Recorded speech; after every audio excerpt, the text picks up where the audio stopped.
تو امید ہے آپ سب خیریت سے ہوں گے۔ آج ہم بات کریں گے ارحان سیریز کی آنے والی قسط یعنی کہ قسط نمبر 18 کے تیسرے زبردست ٹریلر کے بارے میں۔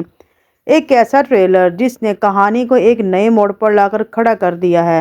ناظرین، اگر آپ نے پچھلی قسط میں دیکھا ہوگا، آپ کو یاد بھی ہوگا، فلابیو شدید زخمی ہو گیا اور فاطمہ اس کے پاس آ کر کھڑی ہو جاتی ہے اور بہت زیادہ پریشان ہوتی ہے، اس کی دیکھ بھال کرتی ہے اور سب وہ زندہ ہے یا اس شدید زخمی ہونے کی وجہ سے اس کی کہانی ختم ہو چکی ہے۔ تو آج ناظرین اس ٹریلر میں ہمیں سوال کا اشارہ بھی دے دیا گیا ہے کہ ابھی راز میں کچھ ہے، ابھی کچھ نہ کچھ چھپا ہے۔ ٹریلر کے آغاز میں ہم دیکھتے ہیں کہ فاطمہ خاتون پورس محل میں سلطان ارحان کے کمرے کی طرف بڑھتی ہوئی نظر آتی ہے۔ ان کے چہرے پر پریشانی صاف نظر آ رہی ہے۔ وہ دروازے پر پہنچ کر خلیل سے پوچھتی ہے کیا سلطان موجود ہیں۔ وہ ان سے ایک اہم بات کرنا چاہتی ہے، لیکن اگلے ہی منظر میں سلطان ارحان کا انداز کچھ بدلا ہوا نظر آتا ہے۔ وہ تخت پر بیٹھے ہوتے ہیں اور ان کے لہجے میں سختی صاف محسوس ہوتی ہے۔ وہ کہتے ہیں کہ میرے پاس نہ سننے کا وقت ہے اور نہ ہی بولنے کا، بہتر ہے تم یہاں سے چلی جاؤ۔ یہاں سے اندازہ ہوتا ہے کہ ارحان پہلے ہی سب کچھ سمجھ چکے ہیں، خاص طور پر فاطمہ کے دل کے جذبات جو فلاویوس کے لیے ہیں۔ شاید اس لیے وہ فاطمہ کو بات کرنے کا موقع ہی نہیں دیتے۔ ناظرین، آپ اس کے بارے میں کیا کہتے ہیں؟ اسی دوران ایک اور زبردست سین سامنے آتا ہے۔ حلیمہ اپنی تلوار درسون کی گردن پر رکھتے ہوئے کہتی ہے، غصہ، درد اور انتقام اس کی آنکھوں میں صاف جھلک رہا ہے، اور یہی کہ میں تمہیں مار ڈالوں گی۔ ذرا سونس اس سے پوچھتا ہے تمہارا غصہ کب ختم ہوگا، اور حلیمہ کا جواب کبھی نہیں آیا۔ یہ سین کہانی میں شدت اور جذبات کو مزید بڑھا دیتا ہے۔ آگے چلتے ہیں تو ہم دیکھتے ہیں کہ فاطمہ اور ارحان ایک دوسرے کی طرف دیکھ رہے ہوتے ہیں اور فاطمہ کی آواز گونجتی ہے، بھائی چارہ زیادہ مشکل یا سلطنت؟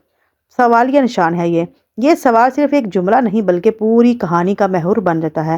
دوسری طرف ناظرین، شہزادی اسپوچا کی کہانی بھی ایک اہم موڑ پر آ کر کھڑی ہو جاتی ہے۔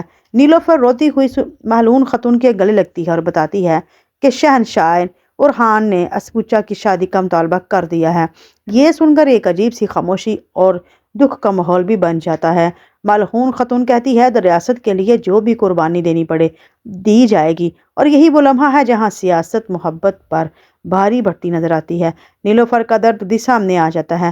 وہ روتے ہوئے کہتی ہے کیا جیسے جیسے ریاست بڑھتی جائے گی عورتوں کے دل تنگ ہوتے جائیں گے؟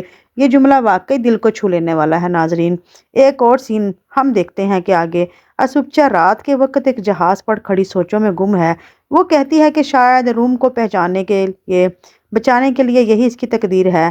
اور دوسری طرف ارحان کا ڈائیلاگ عشق وعدوں سے نہیں صبر سے نبھایا جاتا ہے۔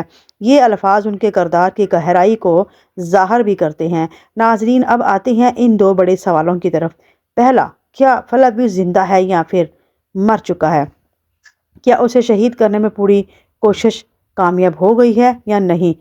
تو ٹریلر کو دیکھ کر یہی لگتا ہے ناظرین، فلاویوس ابھی تو زندہ ہے، کیونکہ اگر وہ مر چکا ہوتا تو فاطمہ کی یہ بے چینی اور پریشانی نہ ہوتی۔ البتہ وہ زخمی ضرور ہے، اسی لیے اس ٹریلر میں دکھایا نہیں جا رہا۔ دوسرا سوال یہ ہے کہ ارحان اور اسپوچا کی شادی اسی قسم میں ہو بھی جائے گی یا نہیں؟ کیا یہ سین صرف عارضی طور پر دکھائے جا رہے ہیں؟ کیا یہ صرف ایک شک ہے؟ تو اس کا جواب ہے نہیں۔ فی الحال اس قسط میں شادی ہوتی نظر آ رہی ہے، لیکن حقیقت میں یہ ایسا نہیں ہے۔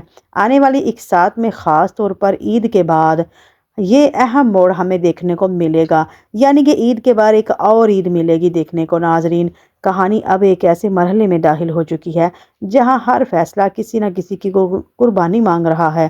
تو کیا آپ کیا کہتے ہیں؟ اس کے بارے میں آپ کی کیا رائے ہے؟ فلاویوس کی واپسی ہوگی؟ کیا اس کو ڈرامے سے نکال دیا جائے گا؟ کیا اس کی فاطمہ کے ساتھ شادی کی جائے گی؟ اور کیا ارحان واقعی اسپوچا سے شادی کرے گا یا پھر نہیں؟